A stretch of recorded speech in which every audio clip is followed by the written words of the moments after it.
katika ibada tena. Tusome Marko. Bonfils apatiwe kipasa sauti. Marko ibice 7 umurongo wa 31. Marko sura ya 7 mstari wake wa 31. Tugere ku murongo wa 35 hadi mstari wa 35. Ava mu gihugu cy'Itiro anyura i Sidoni agera ku nyanja y'Igalilaya anyuze hagati ya Dekapoli. Amuzanira igipfamatwi kandi kidedemanga. Aramwinginga ngo agishireho ikiganza. Agikura mu bantu arakihererana. Agishira intoki mu matwi, ashira amacandwe agikora ku rurimi. Arararama areba mu ijuru. Asuhuza umutima arakibwira ati efata. Sobanurwa ngo zibuka. Amatwi yarazibuka. Intananya y'ururimi rwe irahambuka. Avuga neza. Amen. Amen. Nakisha majema. Pokeeni neno la Bwana. Hagarara. Twongere tusome mara tena. Izahishuriwe Yohana. Funuo wa Yohana. Ibice 3:15 ugeze ku 18. Sura ya 3:15 hadi 18. Msikize neno la Mungu ndugu zangu. Na bali hanze ko murumva. Na walio nje sijui kama mnasikia. Ko murumva? Mnasikia huko nje? Nimba mwamwumva mushira amaboko juu. Kama mnasikia mpandishe mikono yenu juu. Imani wao mugisha. Barikiweni sana na Bwana. Muhate wanyu si ubusa. Bidii yenu si ya bure. Imani rabumva nuko nyine turi muri Kenya. Ni hivyo mtavumilia tu. Yanga. Vumilieni. Amen. Soma. Zimirimo yawe. Yuko udakonje kandi ntubire. Iyo bari ukonje cyangwa arubize. Nuko rero kuko urakazu yazi. Udakonje ntubire. Ngiye kukuruka. Kuko uvuga uti ndumukire. Ndatunze kandi ndatunganiwe. Ntacyo nkennye. Tazi yuko uri umutindi wo kubabarirwa. Kandi uri umukene n'impumyi ndetse wambaye ubusa. Umva ayo makuru. Umuntu arashobora kugira ngo none aratunze. Msikize habari hii, mtu anaweza fikiria ni tajiri sana. Nao ngori umutindi kubabarirwa. Lakini kumbe yeye ni mtu wa kuhurumiwa tu. Dore ndakugira inama. Umva. Ngura izahabu yatunganirijwe mu ruganda. Ubona uko uba umutunzi. Kandi ungureho n'imyenda yera. Kugira ngo wambare isoni z'ubwambure bwawe zitagaragara. Kandi ungureho umuti wo gusiga ku maso yawe. Kugira ngo uhumuke. Amen. Nakiri jambo ry'Imana. Amen. Dusubire tusome tena. Luka 7:22. 27. Arabasubiza ati nimugende mubwira Yohana ibyo mwabonye n'ibyo mwumvise. Mumyizira humuka. Ariko iyo dutangire haruguru. So mwumva neza. Ashibitwaye. Tuanzie hapo juu ndio tuelewe vizuri. Cyo ni gisubizo cye, eka twumve ikibazo bari bamubaje. Tusikie swali walikuwa wamemuuliza Yesu, maana hilo ni jibu lake. Pere kuri. Era ku 18. Anza mstari wa 18. Nuko abigishwa ba Yohana bamutekerereza ibyo byose. Yohana ahamagara babiri muri bo. Abatuma ku mwami Yesu ati mbese ni wowe wa undi ukwiriye kuza? Abatuma ku mwami Yesu ati ese ni wewe? Kawatuma kwa Yesu, je, si ni wewe? Cyangwa dutegereze undi? Nawe yeretswe. Cyangwa dutegereze undi? Wala tumngoje mwingine. Basohoye kuri Yesu baramubwira bati Yohana umubatiza akudutumyeho ngo ni wowe wa undi ukwiriye kuza cyangwa dutegereze undi?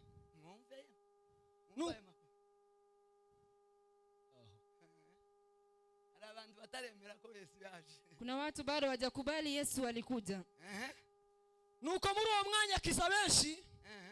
Indwara n'ibyago n'abadayimoni n'impumyi nyinshi arazihumura.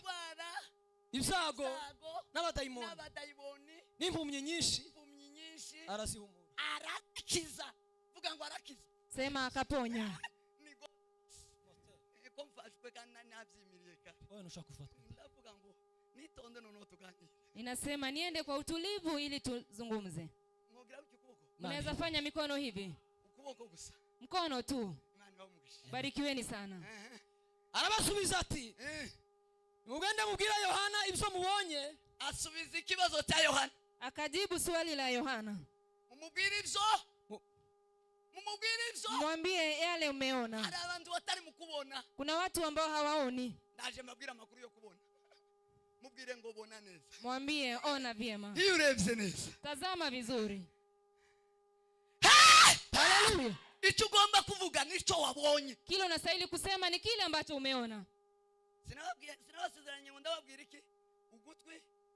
Niliwaambia nitawaambia kuhusu nini? No kuvuga. Masikio na kuongea. Mundindira. Mningoje pale pale. Nimugende mubwira Yohana ibyo mubonye. N'ibyo mwumvise. Mumyiziraho muka. Bacumbagira baragenda. Ababembe barakira. Bipfa amatwi birumva. Abapfuye barazurwa. Abakene barabwirwa ubutumwa bwiza. Ibyo zose bikitekera mu gutwi k'umuntu. Hayo yote ni kwa masikio ya mtu. Zamura ukuboko kwawe. Inua mkono wako tena. Yuzamuye kandi. Inua tena mkono wako. Yuzamuye. Haleluya. Imana ibahumugishe. Barikiweni. Kandi hahirwa uwibyanje bitazagusha. Amen. Amen. Mwakirisha mujima. Pokeeni neno la Bwana.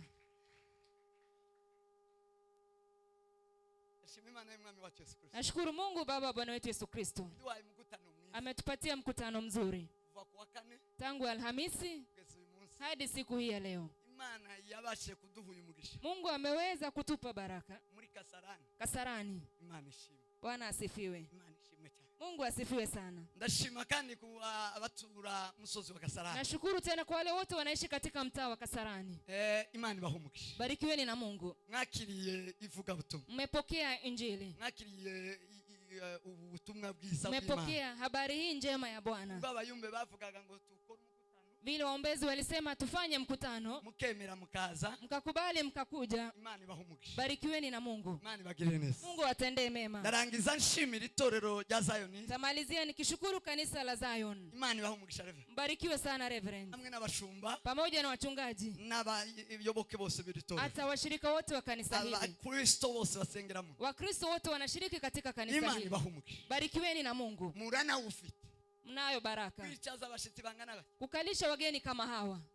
Nimbona umwanya ndabivuga. Nikipata nafasi nitaongea juu ya hiyo pia. Uko Biblia zibivuga. Bila Biblia husema. Kwicaza abashitsi ngana. Kukalisha wageni kama hawa. Maajabu. Mama mutangira kubwira abantu bino ngo ibitangaza byabaye. Muanze kuambia watu wa huko maajabu yametendeka pale. Imisi mikeya muraona Zion hindutse. Siku chache tu mtaona Zion imebadilika. Mwozakira mwohinduka. Tabadilika.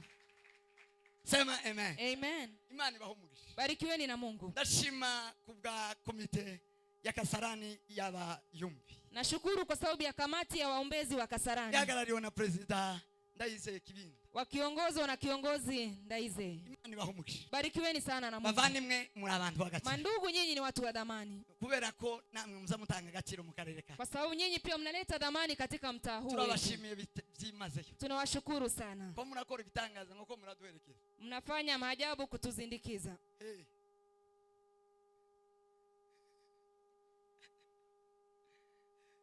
Turi muhira. Sisi tuko nyumbani. Ariko kubera ko. Lakini kwa sababu mwemera Imana. Mnakubali Mungu. Kandi mukorera Imana munezero. Tena mnatumikia Mungu kwa furaha. Mufite na administration, leadership. Mkiwa na uongozi. Iki nico bita leadership. Hii ndio wanaita uongozi. Nico navuze Kayole bamare barabesha. Ndio nilisema Kayole alafu akadanganya. Nico bita leadership. Kile ambacho wanaita uongozi. Ni benu. Ni kama hii. Uongozi.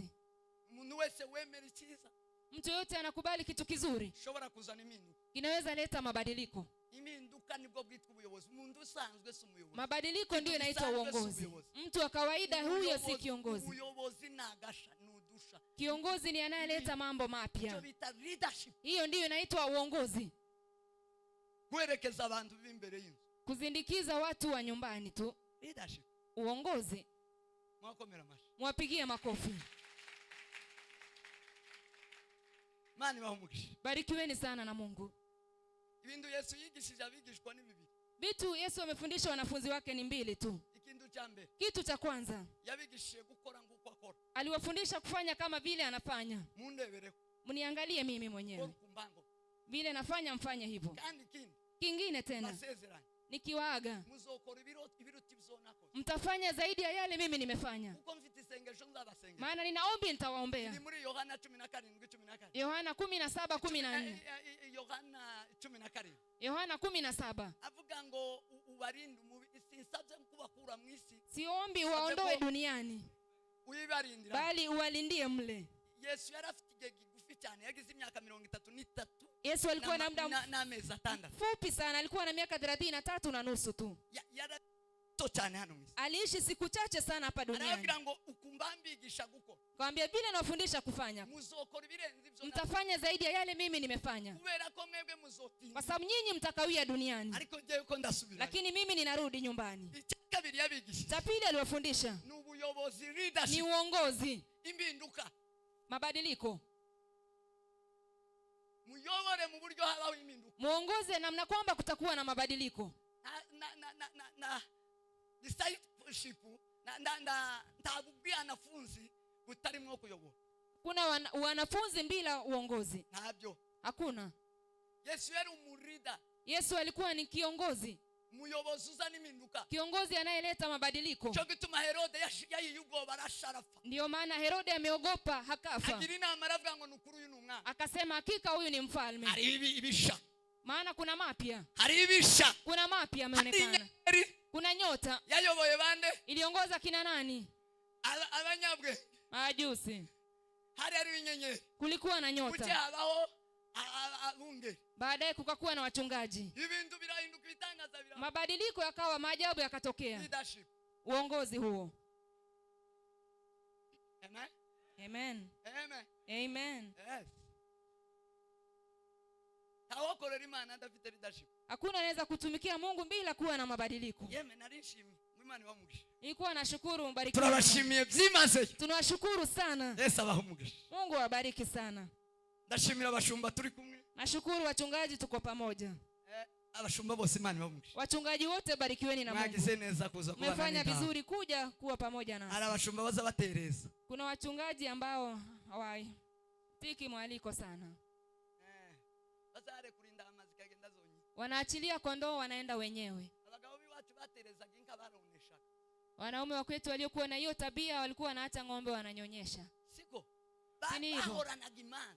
Babaga mu manzi. Walikuwa wanaishi tu kwa makesi. Muzigituma makanisa menshi afite manzi. Mnajua kwa nini kanisa nyingi zina makesi? Baratereje tibazo bajana n'indama. Ni maana hawatembei na kondoo. Indama zafi no zikabagwanya. Kondoo zikitoka huku zinaenda kupigana. Ni bavano barabagwanya. Wakitoka hapa watawapiganisha tu. Butereza. Maana hawaendi pamoja. Imanza. Kesi inakuwa. Bazabonesha. Wanaacha zinanyonya. Mwebwe mwazanye n'indama. Nyinyi ambao umekuja na kondoo wenu. Imani bahumugisha. Barikiweni sana na Yesu abagire neza cyane. Yesu atendee mema sana. Amen. Amen.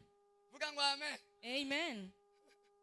Umushumba bakavuga ngo igitaramo kiriri akaryama ngo abakristo baje gutarama. Mchungaji wanasema kuna mkutano mahali analala, anaacha wakristo waende. Zomubwira abagabo biri wacu. Umwambie kuhusu stories za waume wa huko kwetu. Icyanyu ya mwisho, nashimira kubw'iyo opportunity yo kuvuga ijambo ry'Imana. Nashukuru kwa sababu ya nafasi hii ya kulitangaza, kulinena neno la Bwana. Na sinabonye amahirwe yo kuhaba kuwa kane. Sikupata bahati kuwa hapa Alhamisi. Ariko nagize amahirwe yo kuwa kwa gatanu. Lakini imeneemeka kuwa hapa Ijumaa. Kumugoroba no mwijoro. Jioni na usiku pia. Mwijoro haba ibitangaza by'Imana. Usiku kumekuwa na maajabu, miujiza ya Mungu. Kandi naje nabisenge mbwira Imana ngo Mana unsure wokagira. Na nilikuja nimeomba nikaambia Mungu nitembelee tafadhali. Imana yaransuye kabisa. Mungu alinitembelea kwa kweli. Nagata. Ijumaa. Imana yumugisha Bayumbe. Mungu abariki sana waombezi. Na gatanu twakiriye ibintu bidasana. Ijumaa tumepokea mambo yasiyo ya kawaida. Na gatanu mwasuye kundekerera. Ijumaa tena mmeniwekea mambo mengine. Mama mundeke umuyumbe gusumbuko. Ndilino ilizina mama. Mimi ni mwombezi zaidi ya vile nina hili jina mnaniita. Kandi sinova kuisieta habe niyo. Na siwezi toka pale hata iwe nini. Muzisieta. Mnajua hapo. Onge ikintu cyose kigira mwanzo siko. Kigira itangiriro. Kila kitu kina mwanzo. Aho nahereye. Mahali nilianzia. Abi wacu barabiza abagabo nayo wacu. Hao wakwetu wanajua sana. Ni mugusenga. Ni katika maombi. Dusenga. Tukiomba. Mwihanga. Vumilieni sana. Bali abantu mwinjire murebe hano muhagarara. Muingie mtafute mahali pa kusimama. Muze na hano. Hata mpite hapa mbele. Msimame tu. Mwihanga. Mvumilie sana.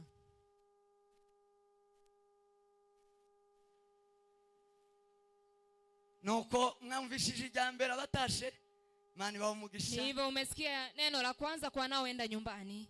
Barikiweni. Jana mahoro y'Imana. Mwende na amani ya Bwana. Nuko bizabimera. Ni hivyo inakuanga. Ariko mwinjuru tuzokwigwa ba. Lakini mbinguni tutaambiwa jameni. Tuzokwigwa. Tutatoshea samahani. Tuzokwigwa ba. Tutatoshea kwetu mbinguni. Noneho sasa kiswa muri 95 mu kwezi kwa 12 nilipookoka 95 mwezi wa 12 nakira Yesu mwami n'umukiza nikipokea Yesu kama Bwana na mkombozi saa 9 z'ijoro saa 9 za usiku nahise ninjira mu mugwi wa Bayumbe. Niliingia katika kundi la waombezi. Nimonakuriye Ni pale nimekomalia. Abarimo banigishiriza. Hapo ndipo wamenifundishia. Banigishije byinshi birenze. Wamenifunza mengi zaidi. Ko ndari mfite abandi batoza bari Kiyumba. Maana nilikuwa na wengine walikuwa wananifunza. Ntabatoza nari mfite nk'abayumba. Sikuwa na watu wengine wa kunizoeza waombezi. Yari amasengesho. Yalikuwa maombi. Nabanaga n'abasaza ninje wari muto igenkirirwe nari muto cyane. Nilikuwa mdogo sana na nilikuwa pamoja na wazee. Ningitambara kabuturi pataro yanje cyari kimono. Nilikuwa bado navaa suruali fupi. Nkurira mu Kiyumba. Nikakomalia pale. Kugeza ngeza. Hadi nikafika hapa. Abayumbe n'abantu beza. Waombezi ni watu wazuri. Muri beza. Nyinyi ni wazuri. None ni kuwa gatanu mwase kuntekerera. Sasa Ijumaa tena hari inyamaswa ngo ziba mu butayu ngo zazivomera amazi. Kuna mnyama anaishi nyikani ambaye ujichotea maji mwenyewe. Ikamwama amazi kayigirana amezi 6. Inakunywa maji inakaa nayo miezi 6. Malaika w'Imana waje kuwa gatanu. Malaika wa Mungu aliyeshuka Ijumaa. Ijwi ry'Imana ryaje kuwa gatanu. Sauti ya Mungu iliyokuja Ijumaa. Imbaraga z'Imana zamanutse kuwa gatanu. Nguvu za Mungu zilizoshuka hapa siku ya Ijumaa. Zama imbaraga zo kugenda n'imyaka. Zimenipatia nguvu za kutembea miaka mingine. Elia yamanukiwe na malaika. Elia ameshukiwa na malaika. Amuzanira ibintu bibiri. Kamletea vitu viwili. Amuzanira umutima. Alimletea mkate. Amuzanira n'amazi. Na maji. Aramubwira ngo asante. Elia mukozi w'Imana tumishi wa Mungu hari umunsi kuna siku yabanye n'ijuru aliishi na mbingu yabanye n'Imana alikuwa na Mungu burya mu muntu ile ndani ya mtu umuntu agira umunsi we mtu ana siku yake umuntu agira umunsi azahura n'Imana siku ya kukutana na Mungu kwake. Elia yahunze Yezebeli. Elia alikimbia Yezebeli afite ubwoba bwinshi akiwa na woga mwingi sana. Yaishiwe n'imbaraga alikuwa ameshiwa na nguvu yakekerewe alikuwa amewekwa mambo agize iminsi akora ana siku akifanya kazi yararushe amechoka arahunga akakimbia wahunge alipotoroka ijuru mbingu limugenera umunsi ikampea siku umunsi ryamugeneye siku ilimpea mbingu rifata malaika kashika malaika rimuheza umutima ampatia mkate rimuheza n'amazi na maji pia yamubwira ngo genda usange Elia enda kwa Elia genda usange Elia enda kwa Elia mahali amelala umubyutse ngo Elia we amshe Elia zuka amka Elia urye ule kandi unywe urugendo ruri imbere safari kwa mbele yako ni rurerure ndefu sana ariko nuryo ukanywa lakini ukikula na unywe uzogenda neza tatembea vizuri. Ngugo iyo mpishi hiyo shibe yayigendeye iminsi 40 alitembea nayo siku 40 na mausiku 40. Nanje naraye nakiriwe imbaraga na gatatu. Nami nilipokea nguvu Ijumaa. Shobora kugenda n'igihe kirekire. Naweza tembea nazo. Bayumbe bene data. Waombezi ndugu zangu. Imani bahumugisha. Mungu awabariki. Imani bagirire neza. Mungu atendee mema. Zion Temple ni Zion Church. Zion Temple. Zion Temple Church. Imana ibahe umugisha. Mungu awabariki sana. Kasalani maji mazuri. Kasalani maji mazuri. Ino hepfo haheka. Huku chini. Mubarikiwe. Barikiweni sana. Imana ibasange ino. Mungu akute huku mlipo. Kuko nahuriye n'Imana. Maana hapa nimekutana na Mungu. Buwagata. Ijumaa. Nongererwa imbaraga. Nikaongezewa nguvu. Subizwa mwindege. Karudishiwa nikarejeshewa nguvu. Nitatembea safari. Haleluya. Muzamugumiria mu mazumo muzobwibwa amagambo meza. Uwa mnakaa huko kwa manyumba mtaambiwa habari njema. Wapi? Zamuryama iminsi yose abandi bakesheje nguzo. Uwa mnalala siku zote watu wakikesha. Uribona. Utatoa wapi hayo? Ngonera gusa ni no gukaraba mu gatondo. Kuamka tu na kunawa uso asubuhi. Ariko ukesheje ijoro. Lakini ukikesha usiku. Yakobo mugabo mubwenge. Yakobo mzee mwenye hekima. Mugabo w'Imana. Mzee wa Mungu. Waruvukana na Esau. Alikuwa anazaliwa na Esau. Barabana ba Isaki. Walikuwa watoto wa Isaki. Amaze kuriganya umugisha wa mukuru. Alipochukua baraka ya ndugu yake. Aragenda. Kaenda. Iyo yageze. Kule alifika. Yahuye na changamoto. Alikutana na changamoto. Kubera impamvu imwe zo kubesha. Kwa sababu moja tu, kudanganya. Kubesha niko kwatumye akorera umugore imyaka 10 n'ingana. Kudanganya ilisababisha atumikie mwanamke siku ngapi? Miaka 14. Kinyoma chonye. Uongo peke yake. Mbona kino kinyoma muri mukubesha? Mnaona uongo mnaodanganya? Kigira ingaruka. Ina adhari zake. Habe n'ubwo pastor. Hata kama wewe ni mchungaji. Kizokugaruka. Zitarudi tu. Vuga ngo amen. Semeni amen. Mshake mvuge ngo amen. Mseme amen. Nicho cyatumye akorera umugore imyaka 10. Nicho kisababisha atumikie mwanamke siku miaka 14. Kandi yahawe umugisha. Na alikuwa ameshapewa baraka. Yewe. Musengere nitike bukeye. Muniombe niwe na utulivu kiasi. Sema amen. Semeni amen. Vuga ngo amen. Semeni amen. Subira ngo amen. Sema amen. Isaki umugabo w'Imana, mwana wa Mungu, wa Abrahamu, wabanye n'Imana, aliishi na Mungu, yari afite umugisha, alikuwa na baraka. Icyantangaje, kilichonishangaza mimi, yafashe umugisha, alichukua baraka arakunguta, akaweka yote. yazasezerage gufa, alikuwa na aga akitaka kuaga, akisema nakufa bila chochote, nitakufa bila kuacha kitu chochote. Abwira umuhungu wiwe, kaambia kijana yake, enda ufanye kazi, enda utende jambo, uniletee chakula, ulete, nitoe kila kitu, nitaenda kuzimu bila kuwa na chochote. Baraka zote alikuwa kijana moja tu, moja peke yake. Baraka zote za Abraham alikuwa amemwachia yote. Baraka yote ya Abraham alikuwa amemwekea. Baraka yote ya Abraham alikuwa amemwekea kwa nyama. Alikuwa baraka tu, alikuwa agano tu. Akamwambia hivi, enda utafute mama, enda upike. Kijana asiyejua baba yake. Kuna watu hawajui baba zao. Kuna Wakristo hawajui Mungu. Kuna Wakristo hawajui kanisa. Ndio maana mnapigana nalo. Vijana wa Unity wanapigana kanisa, wakiungwa mkono na maaskofu na mareverend, wapigane na kanisa ambalo lina agano na Mungu. Yesu alisema hivi, hilo kanisa nitalijenga juu ya mwamba, hata malango ya kuzimu hayataweza kulitingiza. Lakini vijana wa Gidurai, wakimbizi nchini Kenya, wanataka kupigana na kanisa. Imagine. Kanisa la Mungu kutojua kile wanacho. Kuna methali moja ya Wanyamulenge,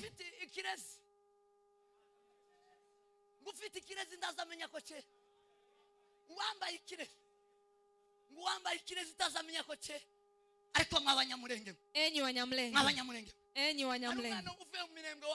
Kuna kijana ametoka Minembo ameniambia, Mungu aliwaambia hivi, kule kwetu milimani tumeanguka mara 3. Wanyamulenge wameanguka mara 3. Hii mara ya kuanguka ni ya 3. Ni hivyo Mungu alisema. Aliwaambia Wanyamulenge wameanguka mara 3. Kweli.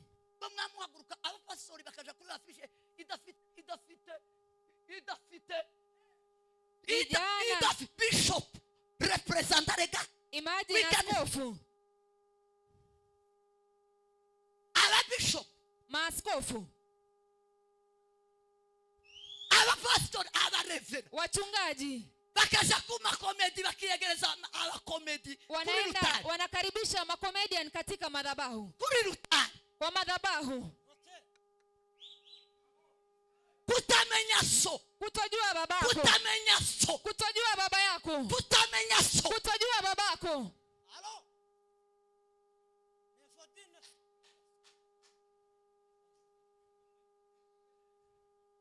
kutamenya umugisha, Kutojua baraka unayo, kutamenya umugisha, kutojua baraka, kutamenya, kutojua huko, kusobanukirwa, kutoelewa. Hallelujah.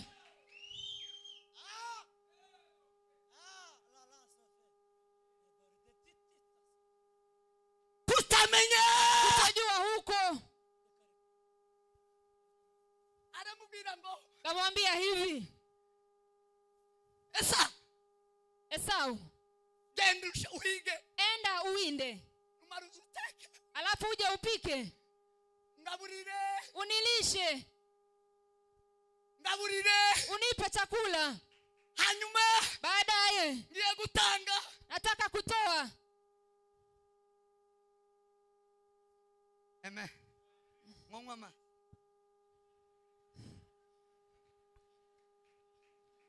Ameniambia ninywe maji.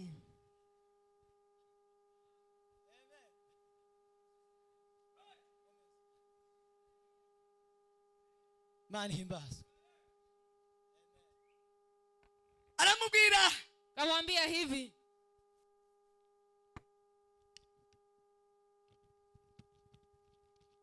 sawa, nuko Imana ibaha umugisha, barikiweni na Mungu. tubane, sinababwiye ngo tubane, mumfashe. Amen. Amen. Haleluya, Hallelujah. haleluya, Mani himbaza. Hallelujah. haleluya, amina. Mani himbaza. Hallelujah. Entuteke Enda upike, uzane ulete imigisha yose baraka zote yitangira ry'ubumana, tangu mwanzo wa uungu ndani ya mtu. Imana isezerana n'umuntu, Mungu akiagana na mtu witwa Abraham, anaitwa Abrahamu, we sekuruza w'abizera, ndiye babu wa wenye imani, ubango niwe duhera, kusema ndiye tunaanzia kwake. atukuzwe, ni ugiye gukunguta Ndiye anataka kutoa kila kitu, ngo gusigire byose, patie, genda ure guteka, enda upike. mwamara aracheza, Alafu kacheza cheza, aracheza, kacheza, aracheza, akinisha Isaka, akacheza na Isaki, akinisha umugisha. kachezesha baraka. Nyina abwira Mamake akamwambia Yakobo, wewe nenda. nyina yitwa Rebeka. Rebeka. Mamake Rebeka yarazi umugabo, alikuwa anajua mume wake, yaramuzi. alikuwa anamjua vizuri Isaki. Rebeka Rebeka yarazi umugabo, Rebeka alikuwa anajua mume wake, Rebeka yarazi umugabo, alikuwa anamjua mume wake. abwira Yakobo, Akamwambia Yakobo, nako yamukunda, maana alikuwa anampenda sana, nubwo ubeshe hata kama unadanganya, ariko genda, lakini nenda tu. ibintu biba muri uyu musaza Vitu vya mzee zo kugeramo zikikufikia tu, tigoguma kuba Yakobo, hauwezi kuwa Yakobo tena, tigoguma kuba umwana. hauwezi endelea kuwa mtoto hivyo tu. Yakobo aragenda, kaenda, inamuhimbira inama, mamake akampa ushauri, ya murabizi byose, mnajua yale yote. araza agere kuri se. Akaja, alipofika kwa babake, Isaka amubwira ngo babake anamwambia hivi, uri Esau, wewe ni Esau? amwe ati ndiwe, Mwambia ndiyo, ni mimi. shugike ndumva Hiyo sauti nasikia ni kama ni ya Yakobo, ariko lakini nikiguza ngozi kabona neza, nasikia ni Esau. sawa Sawa, ari kala. barakungu, Alafu mzee akatoa kila kitu, akatoa yote, arakungu, akatoa kila kitu, yasigarana hakubaki hata na kidogo, habe hata kidogo. amagufwa kuma Mifupa ikawa mifupa na mishipa ikawa mishipa. si aseruka nk'umugwa, Ile siku yo aseruka nk'umugwa, yo aseruka ingekuwa kama mgonjwa, Isake ndachabara kosa, Isaki angefanya chochote, habe naki hata kimoja, habe hata. yari yarangije, Alikuwa amemaliza yote, amusukaho byose, akamwagia yote kwake, amara aragenda, kisha akaenda, ajana bene uwo mugisha, akaenda na baraka hiyo, ariko arakubitika, lakini akateseka tu. yarakubititse Aliteseka Yakobo. Yakobo yariganyijwe umushahara inshuro zingahe? Yakobo amedanganywa mshahara wake mara ngapi? Inshuro zingahe? Mara ngapi? 10. mshahara yake. Akamurenganya. Walikuwa wanamdanganyia tu mara 10. Kubera ikinyoma gusa. Kwa sababu ya uongo tu. Lakini yuzuye Isaka. Alikuwa amejaa Isaki. Yuzuye Isaka. Alikuwa amejaa Isaki. Sauli yaraje Isau yaraje. Isaramubwira ngo vyarangiye ndakubwira. Esau alikuja babaka akamwambia kila kitu kumwanga n'uburyo yamukundaga. Si kuchukia maana alikuwa anampenda sana. Yazamubwira ngo vyarangiye. Alikuwa anamwambia yote yameisha. Takindu sigara. Sina kitu nimebakisha kweli. Abantu kutamenya. Watu kutojua baba zao. Tamanze ndekera. Wacha niachie pale kwanza. Sema amen. Vuga ngo amen. Amen. Subira ngo amen. Amen. Yakobo avuyeyo.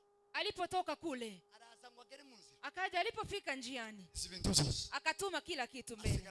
Akabaki na ibada nyuma. Kabaki na ibada nyuma. Akaomba. Akaomba. Usiku huo akaona mbingu inafunguka. Malaika akashuka. Aliposhuka wakaongea. Kamshika. Hiki ni kuwa na ngoja hapa. Muangalie mtu alikuwa na Isaka. Lakini kwa sababu ya uongo tu hakustahili kuvuna ile maisha ya Isaka. Tapanda lakini hamtavuna maisha yake. Na mkiwa nayo kinyoma, uongo, kudanganya, uongo. Aramubwira ngo kamwambia hivi, na inabesha ari wowe integereje. Nilikuwa nimedanganya nikikungoja. Nari mbizi ko mfite umugisha wa Isaka. Nilikuwa najua niko na baraka ya Isaki. Ninayo. Lakini kwa sababu ya yule nilie, kwa sababu ya uongo, huwa nang'ang'ana. Ni kupigana tu, kuteseka tu. Hawa wanawake nilichoka. Hawa watoto Yosefu na Benjamin ndio wazaliwa kwanza. Tuliomba, lakini ana nimekuja, siwezi enda na nikiwa na vitu vingine. Kamshika malaika. Amufate malaika aramubwira ngo harageze ko nsubira. Akamwambia ni asubuhi nafaa kwenda. Akasema sikuachili baka unipe baraka. Ese tiara ufite? Hakuwa nayo. Tiara ufite? Je, hakuwa na baraka? Sinkurekura. Sitakuachilia. Malaika aramubwira ngo ndekura. Malaika akamwambia niache. Sinkurekura. Sikuachi. Ndekura. Niachilie. Sinkurekura. Sikuachilie. Malaika akajua kuna kitu hakiko sawa pale. Lazima nikitoe. Kamuuliza wewe ni nani? Unaitwa nani? Unaitwa nani? Mimi ni Yakobo. Yakobo? Mdanganyifu. Naomba msamaha. Vile alikuwa ameomba msamaha za uongo. Malaika akamwondolea uongo huo. Akamwambia hivi. Akamguza hapa kwenye mguu wake. Akamwambia kuanzia leo hauitwi tena Yakobo. Tukirumuriganya. Israeli. Hadi siku ya leo Israeli ibarizwa muri Yakobo. Inahesabiwa kwa Yakobo. Ibarizwa. Haihesabiwi kwa Esau. Ibarizwa muri Yakobo. Inahesabiwa kwa Yakobo. Kweli. Sema amen. Haleluya. Vuga ngo amen. Amen. Imigisha yase. Baraka babake ni yase. Imigisha yase turu ni yase. Baraka ya babu na ya baba irinjira muri we. Kaingia ndani yake. Tukituma azavuga ngo Imana ya Abrahamu. Wanasemanga Mungu wa Abrahamu, Imana ya Mungu wa Isaki, Imana na Mungu wa Yakobo. Ya Yakobo. Mungu wa Yakobo. Kumenya muvyeyi. Kujua mzazi. Kujua kanisa. Bila mgenzi wangu menyi kanisa. Mbia jirani yako jua kanisa. Menyi kanisa. Jua kanisa. Amen. Amen. Vuga ngo amen. Semeni amen. Subira ngo amen. Amen. Turaganira ijambo rivuga ngo agakiza. Tunaongea kuhusu neno la wokovu. Kavuzwe na Kristo. Ya Kristo. Kazanywe na Kristo. Iliyoletwa na Kristo. Ili jambo Bayumbe basanye. Hili neno waombezi wameleta. Naribajije ngwese ninje. Nimejiuliza je, ni nini? Kuko bambaye umwanya wo kujiga cyane. Maana wamenipatia muda wa kujifunza sana. Narikunda umugore. Kwa napenda mke. Uriya mugore uyu mugore wabwiye Yesu. Huyu mwanamke aliambia Yesu. Aramubwira ngo umwana wa umugiriki. Alikuwa ni mtoto Myunani. Umwana wanje aragwa. Mtoto wangu ni mgonjwa. Ndamukunda uwo mugore. Ninapenda huyo mwanamke. Mubagiriki. Kwa Wayunani. Wa kabiri ngunda mu bagore bose. Wa pili napenda kwa wanawake wote. Ngakunda umugore w'umuyuda bita Maria. Ni Myahudi wanaita Maria. Nasanga kundi mugore w'umunyamulenge. Napenda mama mwingine Mnyamulenge. Uitwa Nyasingizwa. Anayeitwa Nyasingizwa. Wakristo wa kwetu wanajua nampenda. Nyasingizwa ni umugore w'abasinzira. Walikuwa ni mke wa wasinzira. Umugabo wiwe yitwa Ndahuna. Mume wake anaitwa Ndahuna. Uwo mugore ndamatuye. Huyo mke nawaambia kweli. Ari mw'ijuru. Yuko mbinguni.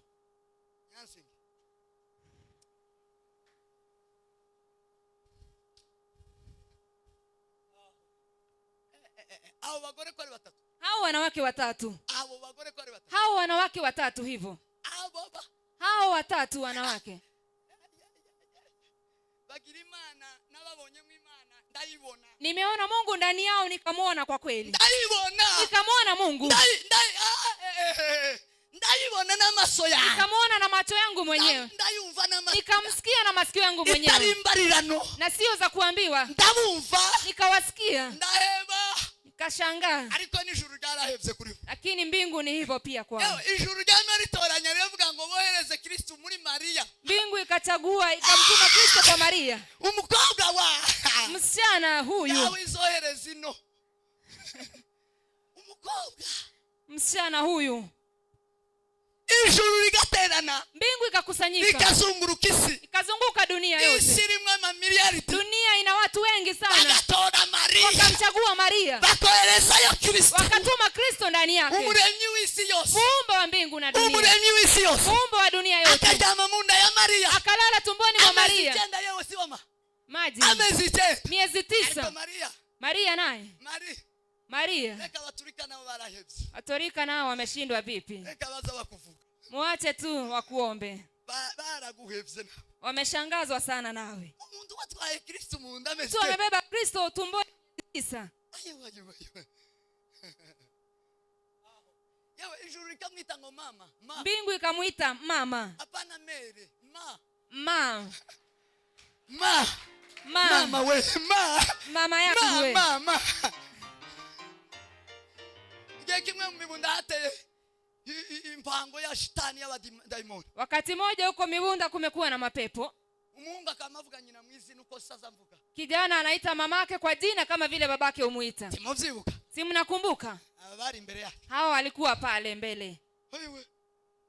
Kiungu kama kiamagara. Kijana hivi anakuja anaita mamake kwa jina lake. Tangaza. Maajabu. Ucha abashibaraza. Alafu bashi bakaja. Abashingo basi. Walipofika batuzana nandi mazina abiri. Katuletea majina mengine mawili. Mere na vie. Baba na mama. Mere. Mama.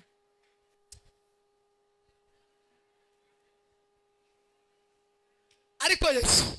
Lakini Yesu. Aho.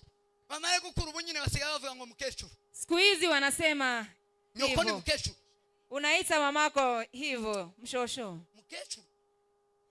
Uko umugore wazayita nyina, umugore abakazana bazabita banyina bukango bakecuru. Wakazawana ndio wanaita mama zao wakwe hivyo. Abagabo no abana bakamamagara ngo mukecuru. Alafu wanaume nao wanawaita mama zao hivyo pia. Magara nyoko ngo mukecuru. Unaweza ita mamako kwa hilo jina kweli? Azokugira umukazana na. Uzo umukazana we nano. Tukira umwana. Basi musamwamagara ngo muitane mama ndamugira ari hano. Mama. Sinzi awa. Ni naye ndiyo yule pale. Musamwamagara ngo huwa anamuita mama.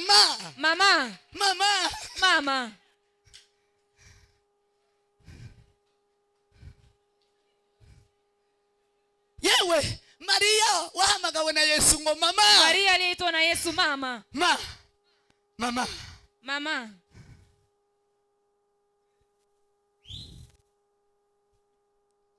Data.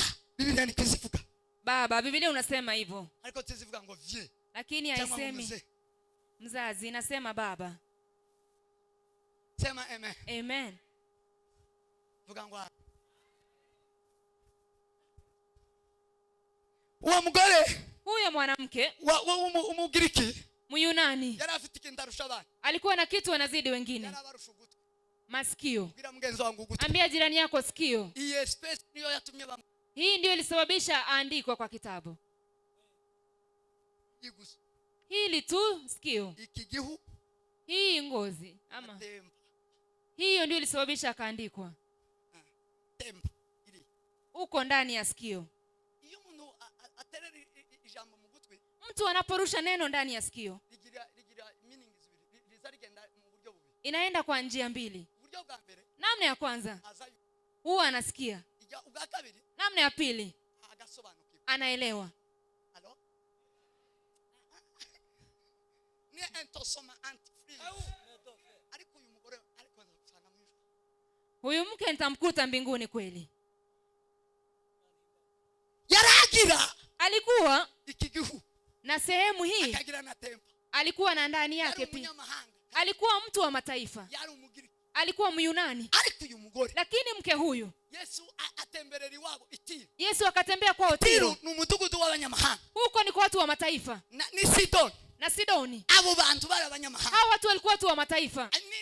Ni Dekapoli. Na Dekapoli. Yesu yagiyeyo. Yesu alienda kule. Asa nuhunza agiye ko kwihisha. Ni kama alikuwa anaenda kujificha, alikuwa anatoroka.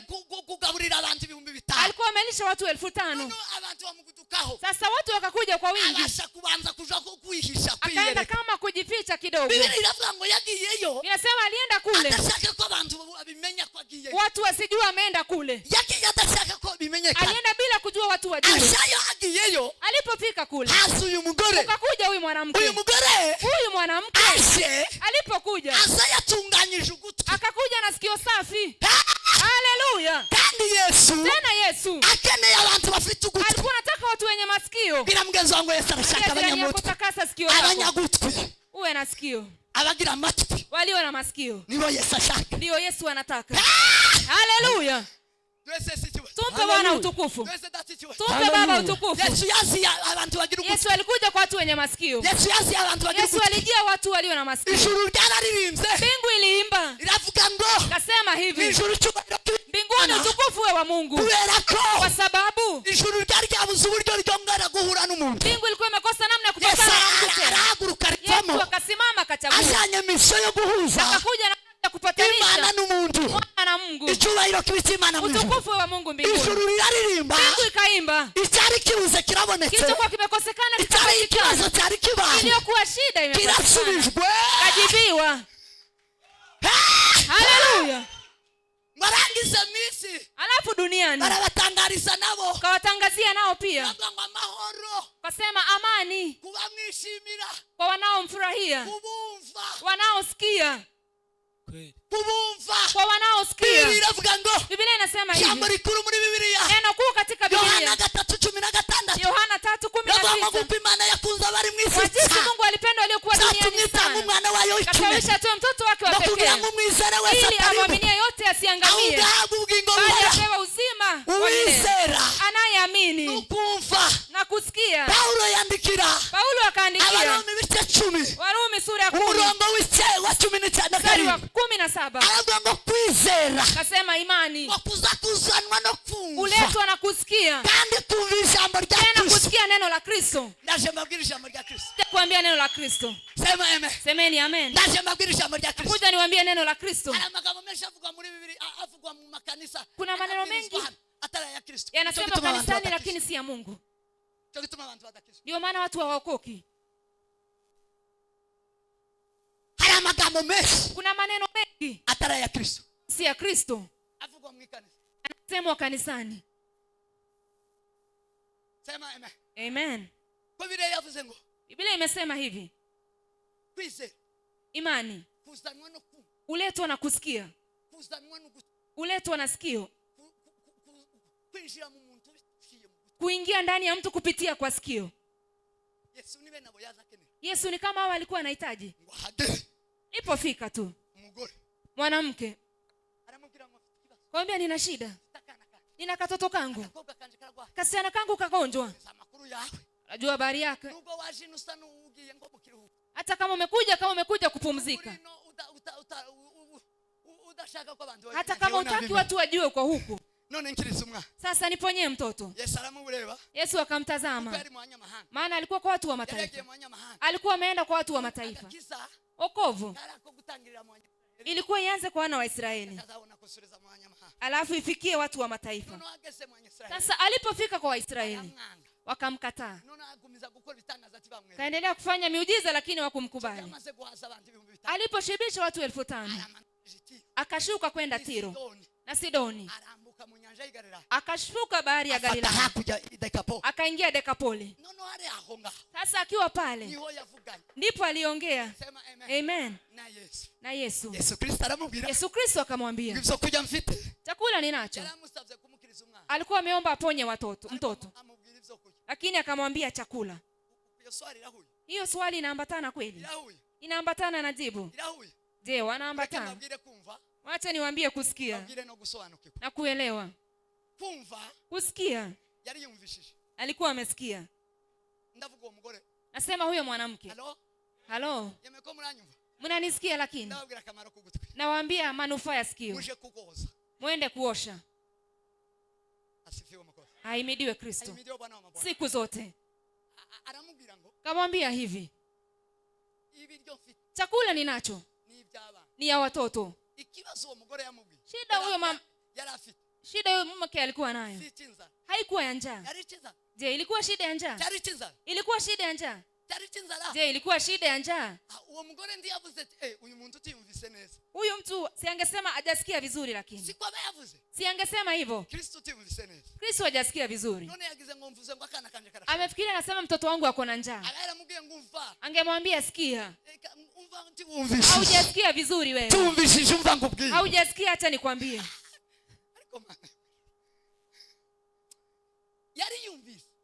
Alikuwa amesikia. Huyo mwanamke alijua Yesu amesikia. Kilichokuwa kinabaki, na huyo mwanamke alikuwa amesikia pia. Kilichokuwa kinabaki ni kuelewa tu. Ambia jirani yako kuelewa. Kuelewa. Haleluya. Mnajua kwa nini? Mnasikia? Kila mtu anasikia. Lakini kwa nini anashindwa? Na mtihani akiwa shule na kanisani, unasikia neno la Mungu, wanasoma Biblia kila siku, huwa unasikia ni kweli. Hata sasa mnanisikia, lakini shida masikioni ni kutoelewa. Amen. Kutoelewa. Usipoelewa huwezi funuliwa. Usipofunuliwa hautaingia mbinguni. Vuga ngo amen. Sema amen. Gusobanukirwa, kuelewa, kugusingiriza ishurirwa, inakupatia ufunuo. Cyo gituma ndio maana Paulo yasengera Abaefeso. Paulo aliombea Waefeso. Arabwira ngo uko senze. Biblia naomba. Nsabasabira. Uwa nawaombea. Mwuka w'ubwenge. Roho wa hekima. Ubwenge buzabuzanwa no gusobanukirwa. Hekima inaletwa na kuelewa. Icyaka bibi. Kitu cha pili. Kabasabira guhishurirwa. Naombea kufunuliwa. Kuko niwo mwomenya Imana. Maana ndipo mtajua Mungu. Kuko Imana. Maana Mungu tizayigwa. Afunzwe, asomwi. Imana Mungu izishurirwa. Huwa anafunuliwa. Amen. Asifiwe makofi. Atukuzwe. Ahimidiwe Bwana makofi. Asifiwe sana. Ili mbabwira. Hii nawaambia. Sio rizobajana mwijuru. Sio itawapeleka mbinguni. Lakini hili nawaambia ni la kuelewa ndani yako. Baada ya kuelewa ndani ya sikio, inakuingiza mbinguni. Kwa ufunuo, samahani. Ukifika kwa ufunuo, Yesu atakukuta kule. Atakupeleka mbinguni. Amen.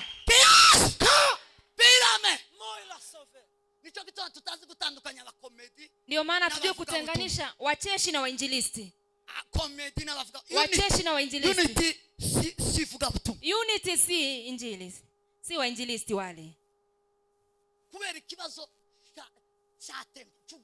Sababu ya shida ya sikio. Hatujui kutenganisha. Sinema hakuna. Muntu wovuga ngo vision yoni yo kugwanya Hakuna mtu anaweza sema kwamba maono yake ni kupigana na wachungaji wa kanisa. Aliyepakwa mafuta. Niliambia wakwetu kuhusu uongozi. Siku moja. Amen. Kaomba Mungu akaniambia, tazama mwanangu, takupatia uongozi utasoma ya Daudi. Utembee katika huu, unajifunza Daudi uongozi. Daudi moja wapo vitu alifanya ni kudhamani kilichotoka mbinguni, ni kudhamini kitu cha Mungu hata wakidharau namna gani, kiwe tu kilitoka mbinguni. Daudi. Enyi Wanyamlenge wake na waume, wachungaji, enyi wachungaji, kina reverend,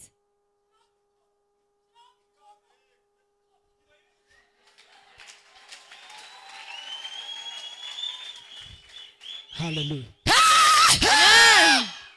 Mseke cyangwa mureke, mcheke ama mwache, nawaambia ukweli.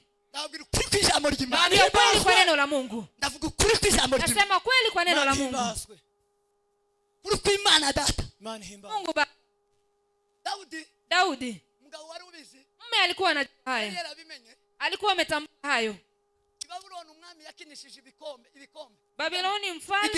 Babeli mfalme amecheza na vikombe. Kikombe, imagine. Kikombe tu. Hapana mtu. Kikombe peke yake.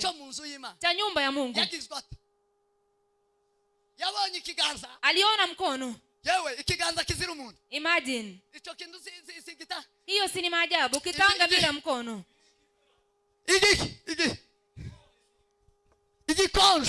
Aliona kitanga tu peke yake. Unity wataona kitanga. Maana umekataa kumsikia Mungu. Mtaona kitanga hicho. Na wengine wote naona kwenye mtandao. Ngoje tu.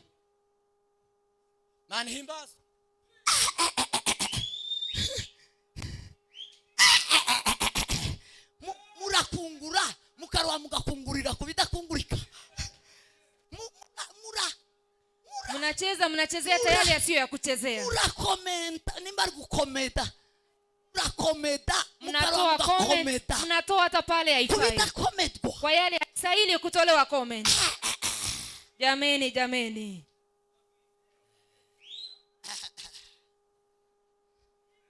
Agakiza. Wokovu. Ukumenya. Ni kujua. Agakiza ni gusobanukirwa. Wokovu ni kuelewa. Ngomenya agakiza utamudasobanukirwa. Wagakura. Unaweza toa wapi wokovu hiyo? Kwa nani? Kwa nani? Kwa nani?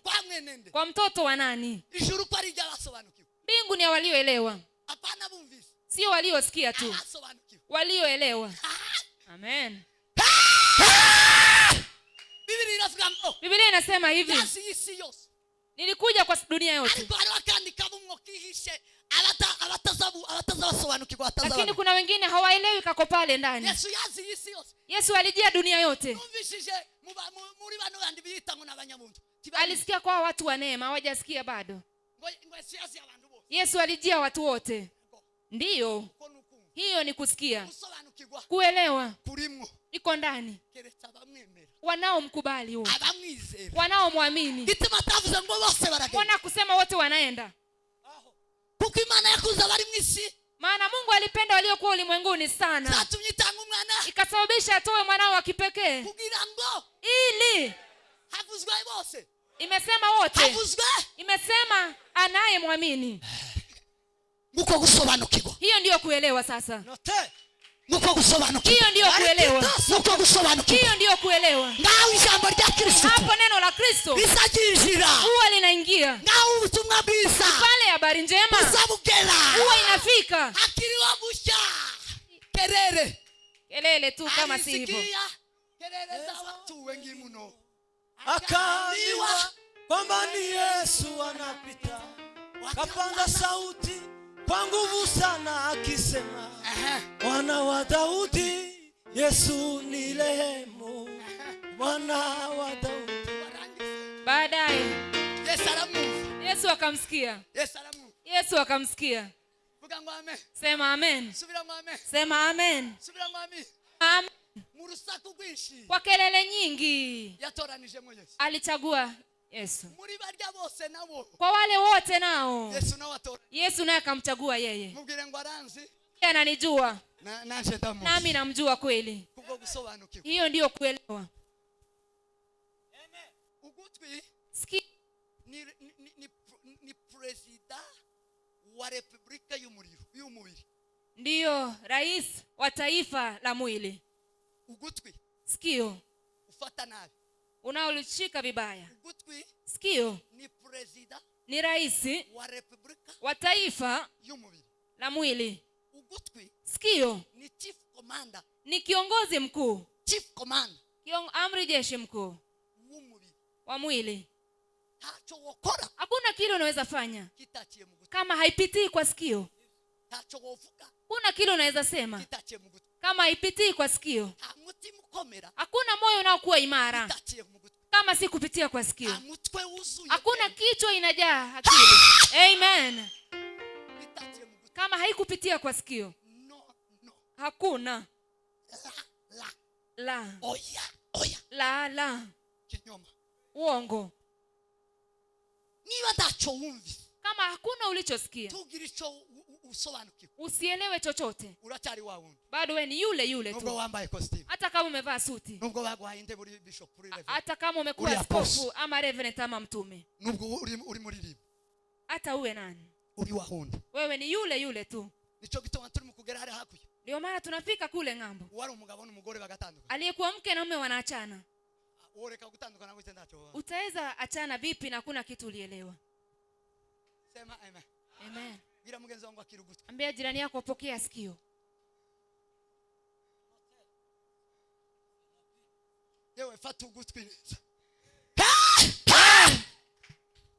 Aramubwira ngo kubera kumva gusobanukirwa. Kwambia kwa sababu ya kuelewa tu. Aramubwira ngo kamwambia hivi. Wamuda. Yule mwanamke akasema ndiyo. Mimi ni mbwa. Lakini msikie kusikia kweli. Kuelewa. Sikieni kuelewa.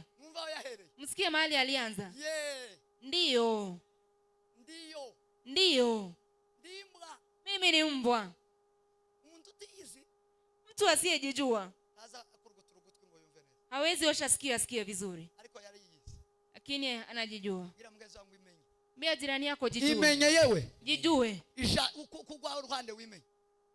Pande yako ujijue. Yesu cyatumye ajana cyagifa matwi. Kilichosababisha Yesu aponye yule kiziwi. Bari bamuzaniye kandi kidedema. Walikuwa wamemletea tena alikuwa kigugumizi. Akakitoa kwa watu. Akijana kwatu. Akipeleka kando. Yarashatse kumumenyesha. Alikuwa anataka kumjulisha yeye ni nani. Yeye mwenyewe. Uwe mwenyewe. Uwe peke yako. Ukiwa peke yako, ukajijua mwenyewe, sikio ufunguka. Mtu asiyejijua anapelekwa tu kwa ujumla, analetwa tu, anawekwa pale. Baraguhamagaye uzi neza ko utarakizwa bakakugira pastor. Wamekuita unajua vizuri hujaokoka, wanakufanya mchungaji. Ugatega umutwe bakamena. Unaweka kichwa na kumwagia mafuta. Uzi neza kutarakizwa. Na unajua vyema hujaokoka vilivyo. Utakufa bila kusikia Mungu wewe. Bila kujijua. Huwezi ico bita gusobanukirwa. Aho iryo jambo riba. Huwezi funguka mahali pa kuelewa. Huwezi. Umuntu uzawisobanukirwa. Mtu anayejielewa yeye ni nani? Ni anayejijua. Amen. Vuga ngo amen. Amen. Subira ngo amen. Sema amen. Vuga ngo amen. Amen. Kwihana suguca mu bwenge. Ngo nukugira we. Kwimenya. Kujijua. Aramubwira ngo ye. Kamwambia ndiyo. Imbwa. Ndiyo ni mbwa. Ni mbwa nukuri. Kweli. Ari. Lakini imbwa nayo. Mbwa nayo izirya ubuvungukira. ula ile chakula inaanguka. Huyu Marko ametuambia. Alikuwa anaandika kitu anamalizia. Marko alijua Mungu vizuri akamwandika vyema. Anasema ni Bwana. Marko yeye anasema aliandika hili neno. Akasema hivi, najua chakula ni ya watoto. Ndiyo, lakini yale wanaacha, yaliyobaki, mabaki, huwa inapewa mbwa. Mabaki huwa inalisha mbwa. Napenda neno la Biblia. Napenda waimbaji wameimba. Hata kama Abrahamu hatujui, Israeli situkubali, lakini Mungu anatujua. Hiyo ndiyo kweli. Hawatujui wale, lakini yule ndiye baba nami. Sema amen. Amen. Amen. Sema amen. Kwa sababu ya kuelewa. Kamwambia hivi, kwa sababu ya bila umejijua, enda mtoto wako amepona. Kile nataka kusema pale, wokovu niliwaambia inaingilia kwa masikio. Andaa sikio, tena uandae kwa namna mbili: kusikia na kuelewa, ili ujue virizbio Mungu. Sema amen. Amen. Umenye neza, ujue vizuri ubutumwa bwiza, habari njema, n'ubutari ubutumwa bwiza, na ambaye si habari njema ni jambo rya Kristo, ni neno la Kristo. Pale tumesoma Yohana umubatiza amaze gufatwa baada ya kushikwa na Herode ari mu nzu y'imbohe, akiwa gerezani, yatumye intumwa ze, alituma mitume arazibwira ngo kawaambia hivi, genda umbarize, enda uniulizie, ubaze ngwese, ulize je, uriya ni Yesu. Yule ni Yesu. Nuriya twari dutegereje. Ni yule tulikuwa tunangoja. Yesu. Izina rye ritangaje no mwisi. Jina lake linashangaza humu duniani. Lili mu ndimi zibiri. Katika lugha mbili. Rurimi rwa mbere, lugha ya kwanza mu Kigiriki. Kigiriki. Mu Kigiriki wa Kiyunani ni Kristo. Ni Kristo. Mu Kiebrania katika Kiebrania ni Mesia. Aya yombi, haya majina mawili ni kimwe, ni moja. Avugiki inamaanisha nini? Aya yombi, hii majina mbili avugama gusigwa, inasema mpakwa mafuta. Umuntu ufite gukiza, mtu anaye umuntu ufite ayo mafuta, mtu aliye na mafuta umuntu hayo, ufite ubwo bushobozi, mtu aliye na uwezo huo wa kubabarira, wa kusamehe, wa gukiza na kuponya, wa gutunganya, na kukamilisha mambo. Ni Kristo, ni Mesia, ni Mesia. Tumpe Bwana utukufu. Haleluya, haleluya. Abayuda bose, Wayahudi wote n'ubu ngubu icyabatanze hadi sasa ni izina Kristo. Kilichowasumbua ni jina Kristo, kuko bategereje Mesia, maana wanangoja Kristo. Mesia niwe mwana, Mesia ndiye Bwana, Mesia ni ufite ubushobozi, Mesia ndiye mwenye mamlaka, Mesia ni ufite uburenganzira, Mesia ndiye mwenye haki. Tibamenya ko yaje, hawajajua amekuja. Yageze mu rusengero, alifika hekaluni, akachukua kitabu kile, aravuga ngo njewe, akasema mimi. Alisema nini jameni? 60. Akasema Roho wa Mungu yuko juu yangu, amenipakia mafuta kutangaza habari njema, kufungua wafungwa, waliofungwa watakuweka huru. Huyo ni nani? Huyo ni Mesia, huyo ni Kristo, ni huyo ndiye anafungua masikio. Yeye peke yake ndiye mwenye uwezo huu, kufungua macho. Baadaye alikuwa anamjua Yohana, alikuwa anamjua. Kasema hivi, ni vipi nimefungwa kweli? Nimefungwa vibaya, na Kristo yuko hapa. Ninajua ni mtu aliwekwa wakfu kufungua waliofungwa, kuokoa, kusababisha waishi. Ni Bwana. Mwenda muulize. Lakini walikuwa wanajuana kwa ishara. Lakini mnajua Mungu? Mnamjua vizuri? Mnamjua vipi? Mnaijua kwa nini? Mugikina tugakina Unajua kwa nini tunacheza? Tugakinisha ibintu byinshi. Tunachezesha vitu vingi. Akayonga. Ese nagaga. Ngo yamuciye. Akayonga. Akayonga. Tujavunjwa huo mfupa. Hari abantu batagira akayonga. Kuna watu hawana mfupa huo. Mtaokoka namna gani? Mtapokea wokovu vipi? Turudi hapa sasa. Tumpe Bwana utukufu. Tumpe Baba utukufu. Haleluya, haleluya. Haleluya, haleluya. Mitume wakafika wakamwambia Yesu, wametutuma. Je, ni wewe? Ni wewe tulikuwa tunangoja ama tungoje mwingine? Yesu akawajibu hivi. Alikuwa amejua vizuri mafungo yake yamekuwa mabaya kifungo. Akaweka kwa kiti cha mbele. Alafu akaponya wagonjwa. Akafungua vipofu macho. Akaponya wenye ukoma. Bigugumizi wakaongea. Bubu akaongea. Mungu atupatie neno asubuhi. Isaya. Gucungurwa. Kuokolewa. Maana ya kuchungurwa. Maana ya kuokolewa. Kuokoka. Unapookoka vyote vinafunguka. Kama ulikuwa kipofu, macho ufunguka. Kama ulikuwa mawiti, unafufuka. Kama ulikuwa maskini, unakuwa tajiri. Akawaambia, mrudi. Rudini. Umwambie yale umeona. Nimewaambia. Macho vingine ni kamera. Kuna watu wamekataa kutazama. Mwandishi wa Ibrania aliandika, akasema mtazame Yesu tu. Tazame Yesu tu. Maana ndiye unapomtazama Yesu wewe unapiga picha. Kuna yale unaona. Akawaambia hivi, nyinyi nimetuma. Rudi mwambie Yohana yale umeona. Acha niwaambie vizuri.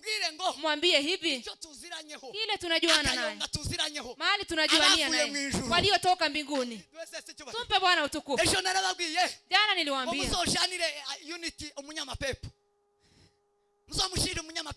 mpelekee mtu wa mapepo unity. Muwapelekee mtu mwenye mapepo waende wamuombee.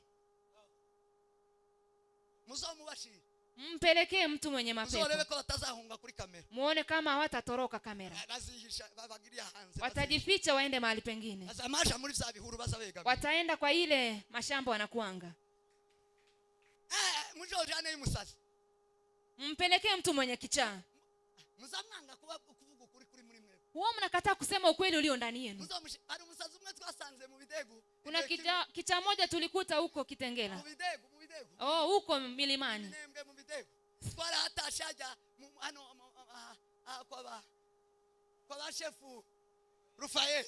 Huko kwa kina Rafael. Tulikuwa tumetoka Mivunda. Nilikuwa pamoja na kwaya, nimejaa Roho Mtakatifu.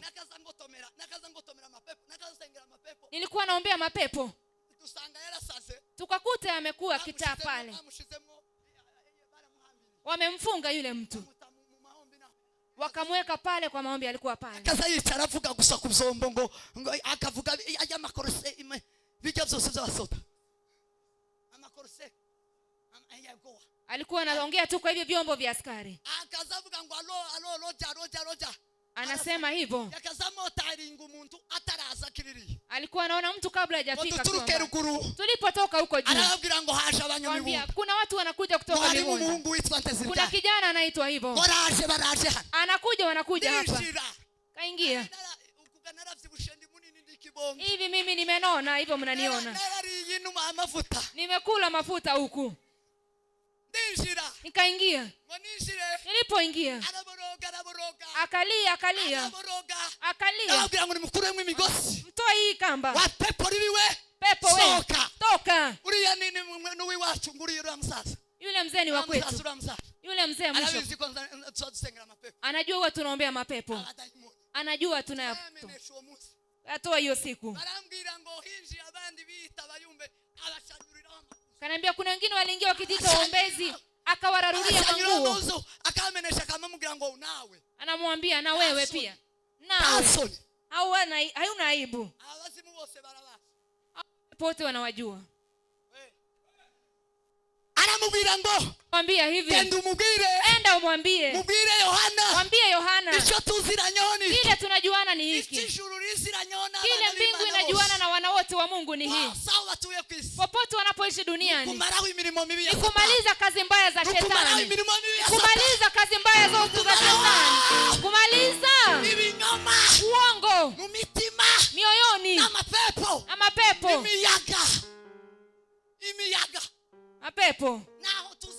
ni pale tunajuania pale. Sisi wote ni pale tunajuania. Sisi wote ni pale. Yesu alimuita Beelzebuli. Walipomuita hivyo, akacheka akashangaa. Akasema ufalme ukigawanyika mara mbili imeshindwa hiyo. Kama ni hiyo inanipatia kufukuza mapepo, fanyeni hivi. Kama ni hicho kinaniwezesha kufukuza mapepo, basi ameshindwa. Na sasa basi ameshindwa. Lakini kama ni mbingu, kama ni Roho Mtakatifu, kama ni Roho Mtakatifu, ufalme wa Mungu na watawala. Na hadi sasa ni hivyo pia. Watu hawajui kanisa, hawajui ufalme wa Mungu. Pokeeni neno la Mungu. Musibuke, mubeho, muve, gusobanukirwe, muelewe, mubuke amaso, mubuke macho. Mungu awabariki.